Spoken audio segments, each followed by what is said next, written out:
പ്യാരെ ബച്ചോ 10ാം ക്ലാസ്സിലെ രണ്ടാമത്തെ പാഠത്തിന്റെ ബാക്കി ഭാഗം നോക്കാം. ഉസ് ജമാനെ में तालीम की कमी के बाइस दात बात समाजी ना बराबरी और भेदभाव बहुत ज्यादा था. ആ കാലഘട്ടത്തിൽ വിദ്യാഭ്യാസത്തിന്റെ കുറവ് കാരണം ദാത്ത് ബാത്ത് ജാതി വ്യവസ്ഥയും സമാജീന ബരാബരി അസമത്വം സാമൂഹിക അസമത്വം भेदभाव വേർതിരിവ് ഇതെല്ലാം കൂടുതലായിരുന്നു. तालीम हासिल करने के लिए उनको कई रुकावटों का सामना करना पड़ा. വിദ്യാഭ്യാസം കരസ്ഥമാക്കാൻ വേണ്ടിയിട്ട് റുക്കാവട്ട് എന്ന് പറഞ്ഞാൽ തടസ്സങ്ങൾ, ഒരുപാട് തടസ്സങ്ങൾ നേരിടേണ്ടി വന്നു. മഗർ ഇൻകെ ദിൽ മേ ഇൽമ ഹാസിൽ കർനെ കാ ജസ്ബ താ. ഭീംറാവുവിന് ഇൽമ കരസ്ഥമാക്കുന്നതിൽ അതിയായ താല്പര്യം വികാരം ഉണ്ടായിരുന്നു. ഇസ്ലിയെ വോ ആകെ ഹി ബഡ്ത്തെ ഗയെ, ഒരുപാട് മുന്നോട്ട് പോയി. ആഖിർക്കാർ അവസാനം അയല താലീം കേലിയെ ഉയർന്ന വിദ്യാഭ്യാസത്തിന് വേണ്ടിയിട്ട് ഉന്നെ ഇംഗ്ലിസ്ഥാൻ ജാനെ കാ മൗക്ക മിൽ ഗയ, ഇംഗ്ലണ്ടിൽ പോകാൻ അവസരം ലഭിച്ചു. ഇംഗ്ലിസ്ഥാൻ സെ വാപ്പസ് ആനെ കെ ബാദ്, ഇംഗ്ലണ്ടിൽ നിന്നും വാപ്പസ് ആനെ മടങ്ങി വന്നതിന് ശേഷം ഉനോനെ ഭീംറാവ് അംബേദ്കർ മുൽക്ക് സെ രാജ്യത്ത് ചൂത് छात और दात पात की तफरीक मिटाने की कोशिश की. രാജ്യത്ത് നിലനിന്നിരുന്ന ചൂച്ചാത്ത് തൊട്ടുകൂടായ്മയും ജാതീയതയും വേർതിരിക്കാൻ വേണ്ടിയിട്ട് നീക്കം ചെയ്യാൻ വേണ്ടിയിട്ട് ഒരുപാട് പരിശ്രമം നടത്തി.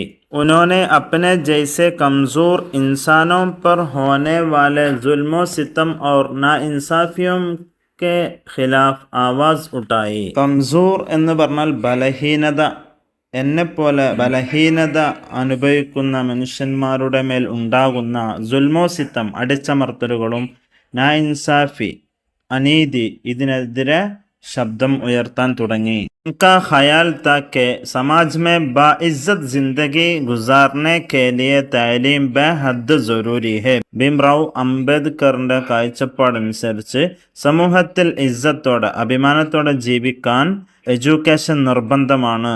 तालीम बहुत सी बुराइयों को ख़त्म कर देती है.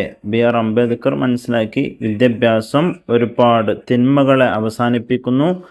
ആകെ ചൽക്കർ, കാലഘട്ടം മുന്നോട്ട് പോയി എല്ലെടുക്ക, ഇതെല്ലാം ചെയ്ത ഈ ആൺകുട്ടി ദസ്തുർ ഹിന്ദ് കെ മുഅ്മാർ ഡോക്ടർ ബി.ആർ. അംബേദ്കർ കെ നാം സെ മഷ്ഹൂർ ഹുവ, നമ്മുടെ രാജ്യത്തിൻ്റെ ഭരണഘടനാ ശില്പിയായിട്ടുള്ള ഡോക്ടർ ബി.ആർ. അംബേദ്കർ എന്ന പേരിൽ പിന്നീട് പ്രശസ്തനായി.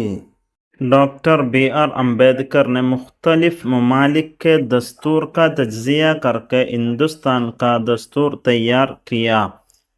ബി.ആർ. അംബേദ്കർ വ്യത്യസ്ത രാജ്യങ്ങളുടെ ഭരണഘടന വിശകലനം ചെയ്തതിന് ശേഷം ഹിന്ദുസ്ഥാൻ കാ ദസ്തൂർ തയ്യാർ കിയ, ഇന്ത്യയുടെ ഭരണഘടന തയ്യാറാക്കി. ജോ ദുനിയ കാ സബ്സെ ബഡാ തഹരീരി ആയിൻ ഹെ, ഈ ഒരു ഭരണഘടന ലോകത്തിൽ തന്നെ ഏറ്റവും വലിയ ലിഖിത ഭരണഘടനയായി മാറി. ഹിന്ദുസ്ഥാൻ കാ ആയിൻ തയ്യാർ കർത്തേ വക്ത്, നമ്മുടെ ഭരണഘടന തയ്യാറാക്കുന്ന സമയത്ത് ഉനോനെ ഇസ് ബാത്ത് പർ ജോർ ദിയ, ഈ കാര്യത്തിൽ നല്ലോണം ശ്രദ്ധിച്ചിട്ടുണ്ട്. दलित, पसमानदा, अजूत व वगैरह लोगों के हुकूक का तहफ़्फ़ुज़ किया जाए. ദളിതിൻ്റെയും പസ്മാന്ത പിന്നോക്കം നിൽക്കുന്ന, അജൂദ് തൊട്ടുകൂടായ്മ, ഇതുപോലെ താഴ്ന്ന ലോകം കെ ജനങ്ങളുടെ അവകാശങ്ങളെ സംരക്ഷിക്കുകയും और उनको ഇൻസാഫ് और മുസാവാത്ത് മിലെ, അവർക്ക് നീതിയും സമത്വവും ലഭിക്കണം, ഇതിൽ നല്ല ശ്രദ്ധ ചെലുത്തിയിട്ടുണ്ട്. ഉൻകി നസർ മേ സബ് ലോഗ് ബറാബർ തെ, ഉനോനെ കഹാ താ ദാത് പാത് ഓർ ഭേദ് ഭാവ് ബേമാന ഹെ, അദ്ദേഹത്തിൻ്റെ കാഴ്ചപ്പാടിൽ സബ് ലോഗ് ബറാബർ ഹെ, എല്ലാ ആളുകളും തുല്യരാണ്. അദ്ദേഹം പറഞ്ഞിട്ടുണ്ട് ദാത് പാത് ഓർ ഭേദ് ഭാവ് ബേമാന ഹെ, ജാതീയതയും വേർതിരിവും അർത്ഥശൂന്യമാണ് എന്ന്. ബാബാ സാഹബ് ചാഹത്തെ തെ, അദ്ദേഹം ആഗ്രഹിച്ചിരുന്നു കെ സബ്കെ സാത്ത് എക്സാ സലൂക്ക് കിയാ ജായെ, എല്ലാവരോടും തുല്യമായി പെരുമാറുക. ഹർ ഷഖ്സുക്കോ, ഓരോ വ്യക്തിക്കും ഉസ്കാ ജായിസ് ഹക്ക് മിലെ, അവരവരുടെ അവകാശം ലഭിക്കണം. हिंदुस्तान को दुनिया का सबसे बड़ा सेक्युलर और जमहूरी मुल्क बनाने में ഇന്ത്യയെ ലോകത്തിലെ തന്നെ വലിയ സെക്കുലർ ആയിട്ടും ജനാധിപത്യ രാജ്യമായി മാറ്റുന്നതിൽ ഡോക്ടർ BR അംബേദ്കർ കാ റോൾ ബഹുത് ബഡാ ഹെ. അംബേദ്കറിന്റെ റോള് വളരെ വലുതായിരുന്നു. ഹിന്ദുസ്ഥാൻ കായ അസീം രഹ്നുമ, ഇന്ത്യയുടെ ഈ വലിയ ലീഡർ ഡിസംബർ 6, 1954 ഈ ലോകത്ത് നിന്ന് വിട പറഞ്ഞു. പ്രിയപ്പെട്ട മക്കളെ, നമ്മൾ ഈ പാഠം മലയാളത്തിൽ വിശദീകരിച്ചു. ഇനി മറ്റൊരു വീഡിയോ നമുക്ക് ഇതിൽ നിന്ന് വരാൻ ചാൻസുള്ള ക്വസ്റ്റ്യൻ, അതിൻ്റെ ആൻസറുകൾ ചർച്ച ചെയ്യാം.